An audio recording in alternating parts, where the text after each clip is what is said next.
அனைவருக்கும் வணக்கம். இப்போ நான் செய்கிற சமையல் பார்த்திங்கன்னா எந்த பொடியும் சேர்த்த மாட்டேன். எல்லாமே சும்மா இயற்கையாக அப்படியே ஓடுறதான். கொத்தமல்லி தூள் மட்டும் அரைச்சி வச்சுக்குவோம், மற்றெல்லாம் அப்படியே ஓட்டு அப்படியே செய்வோம். அதனால் எந்த பிரச்சனையும் வராது, குடல் பிரச்சனையெல்லாம்.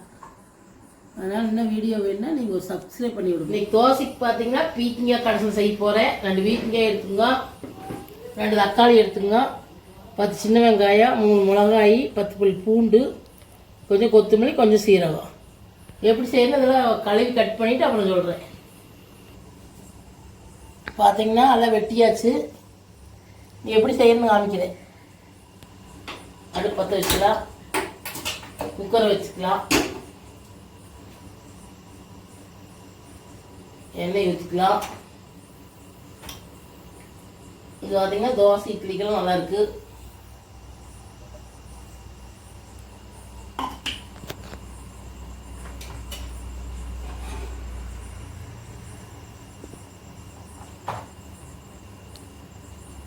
எண்ணெய் காயிட்டு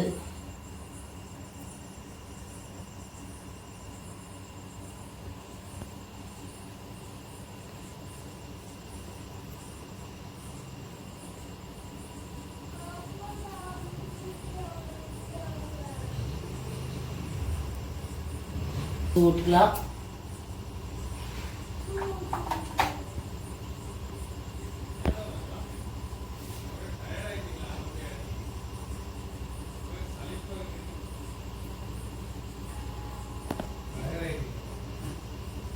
கடுகு ஊறிட்டு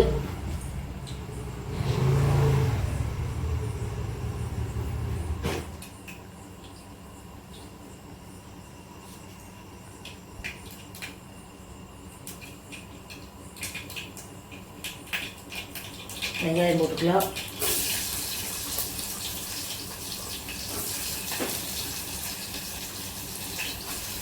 மிளகாய் போட்டுக்கலாம், பூண்டு போட்டுக்கலாம்,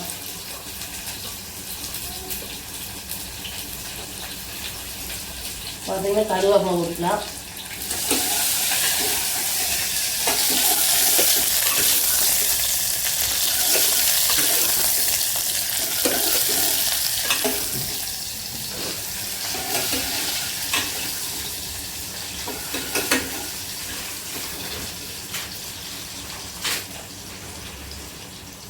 பார்த்தீங்கன்னா கொத்தமல்லி சேர்த்து அப்படியே கையில் தேய்ச்சி போட்டுக்கலாம். உங்களுக்கு கொஞ்சம் இதில் இல்லை,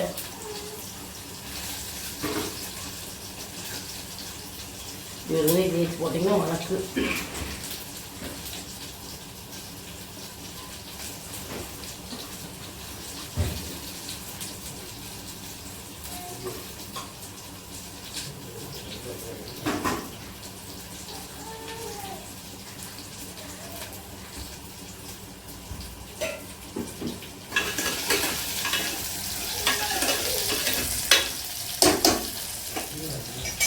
காய போட்டுக்கலாம்.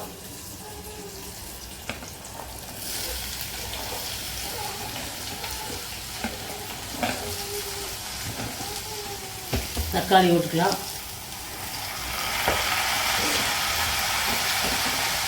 மஞ்சத்தூள்,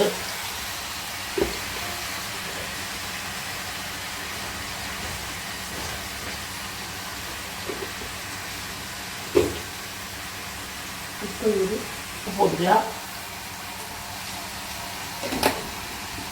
தண்ணி ஊற்றிக்கலாம். இந்த அளவுக்கு ஊற்றிக்கலாம் தண்ணி, கொஞ்சமாக புளி போட்டுக்கலாம். இந்த அளவுக்கு